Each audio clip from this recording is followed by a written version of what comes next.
और अवतार और पैगंबर हर एक मजहब के हुए हैं, वे सब अपने अभ्यास के जोर से अंतर की तरफ मुकाम असली के चले, असली स्थान को चले।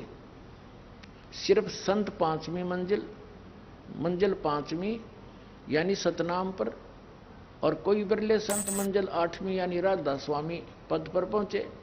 अब यहां सिद्ध हो गया दो स्थानों पर मंजिल माने भी स्थान, इन्होंने अनुवाद भी कर रखा, मंजिल माने स्थान डिफाइन कर रखा, मंजिल माने स्थान। तो यहां सिर्फ संत मंजिल पांचवी यानी सतनाम पर, यह सतनाम स्थान हो गया। क्लियर। अब आ जाते हैं हम यहां पर 15 पृष्ठ पे, सारवचन वार्तिक भाग 1 लिखा है इसके ऊपर। अब इसके 4 नंबर वचन में क्या कहा कि अब समझना चाहिए राधा स्वामी पद सबसे ऊंचा स्थान है, मुकाम है, ठीक है, और यही नाम कुल मालिक और सच्चे साहिब और सच्चे खुदा का है। अच्छा, और इस मुकाम से यानी इस स्थान से 2 स्थान नीचे सतनाम का मुकाम है। वहां सतनाम को मुकाम और मंजिल बोल रहे थे, स्थान, यहां स्थान का मुकाम है यानी स्थान का स्थान है। इसने ये डिफाइन किया अपने अध्यात्म ज्ञान को। अब सतनाम को स्थान, यहां भी स्थान कह रहा है, स्थान का स्थान है, मुकाम है। अब इसकी इस सतनाम को आगे फिर इसने परिभाषित किया है, कैसे ढंग से। यहां क्या बताया है कि इस मुकाम से राधा स्वामी स्थान से 2 स्थान नीचे सतनाम का मुकाम यानी स्थान का स्थान है, मंजिल का मंजिल है। और जिसको यानी सतनाम को संतों ने सतलोक, सचखंड, सारसबद, सतसबद और सतनाम और सतपुरुष करके बयान किया है। अब खाक पाया इसने अध्यात्म मार्ग में, अपना नाश कर दुनिया डुबो दी। ये इसका अध्यात्म मार्ग 17 वर्ष डले ढोके इसने यो ज्ञान दिया। सतनाम को वो सतपुरुष, सार शब्द, सार नाम, सतनाम और सतपुरुष और सतलोक, सचखंड, वो सतनाम ही है। अब वो सतनाम है क्या? अच्छा, ये तो डिफाइन किया श्री शिवदयाल जी ने, और श्री शिवदयाल जी के शिष्य हुए हैं बाबा जयमल सिंह राधा स्वामी व्यास सत्संग का जो स्थान उन्होंने चालू किया। और श्री जयमल सिंह जी के उत्तराधिकारी हैं श्री सावन सिंह जी। श्री सावन सिंह जी के आगे फिर 3 बन गई, एक तो व्यास में ही रहा और एक सच्चा सौदा सिरसा जगमाल वाली में बन गई श्री खेमामल सिंह जी। श्री सावन सिंह जी के शिष्य थे जिन्होंने सच्चा सौदा सिरसा बेगू रोड पर डेरे की स्थापना कर दी। और श्री सावन सिंह जी के शिष्य ही थे श्री कृपाल सिंह जी, जिन्होंने सावन कृपाल मिशन दिल्ली में प्रारंभ कर दिया।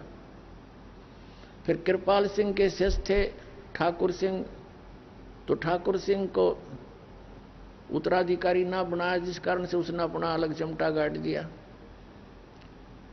तो पुण्यात्मा ऐसे ही यहां हुआ था व्यास में, श्री सावन सिंह जी ने श्री खेमामल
नहीं कर सकते। दूसरा राम मन जो घट घट में व्यापक है, और तीसरा राम ब्रह्म जो सारी त्रिलोकी को पैदा करता है, पालता और नाश करता है, और चौथा राम सतनाम, ये असली राम है। अरे वाह देवताओं, इनका ये सतनाम नहीं समझ में आया आज तक। अरे ये बात करें सचखंड और सतलोक की ध्यान लगाने की, ये सतनाम 2 अक्षर का है, ये जाप करण का है। इस सतनाम से वो सतलोक और सचखंड प्राप्त होगा। सचखंड वो स्थान है जहां भगवान रहता है, अमर पुरुष रहता है, साकार है, नर आकार है, मनुष्य दृश्य, और वहां पर ऐसी ही सृष्टि है जैसी यहाँ पर है। और वहां भगवान है नहीं तो हम के टिंडे लाएंगे, वहां जाकर भटक रहे भगवान के लिए, और फिर भी उनके पीछे लाग रहे अनाड़ियां के भोली आत्माएं ने। ज्ञान तो था नहीं, बगैर ज्ञान के इन हमारी इन अंडोला बना रखा था। कोई जैसा भी कह देता हमें सारी साची मान लेते, क्योंकि उनको टीचर मानते थे। अब दास के वचन इस सत्संग के सुनने से आपको पता चलेगा कि जो शब्द दास ने बोला है कि विश्व के अंदर किसी के पास अध्यात्म ज्ञान नहीं है। हमारे सदग्रंथों में विद्यमान है वो, लेकिन ये समझ नहीं सके। जैसे जिन महापुरुषों को परमात्मा मिले सीधे आकर मिलते हैं, उनका विधान है। आदरणीय धर्मदास साहिब जी, आदरणीय मुरुकदास साहिब जी, आदरणीय नानक देव साहिब जी, आदरणीय दादू साहिब जी, आदरणीय गरीबदास साहिब जी, गांव छुडानी, जिला दद्दर वाले, आदरणीय गीसा दास साहिब जी, गांव खेखड़ा और जिला मेरठ, उत्तर प्रदेश वाले, इनको परमात्मा सीधे आकर मिले थे। जैसा कि उनका विधान है, जैसे वेदों में आपको बहुत बार दिखाया है कि वो परमात्मा ऊपर तीसरे मुक्ति धाम में रहता है, और तीसरे मुक्ति धाम के भी तीसरे पृष्ठ में यानी स्थान पर, ऊंचे सबसे ऊपर वाले स्थान पर विराजमान है।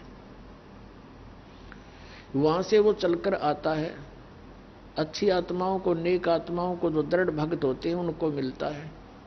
उनको मिलते हैं तो फिर उनको किस उद्देश्य से आते हैं? तत्व ज्ञान कराने के लिए वो वहां से चलकर आते हैं।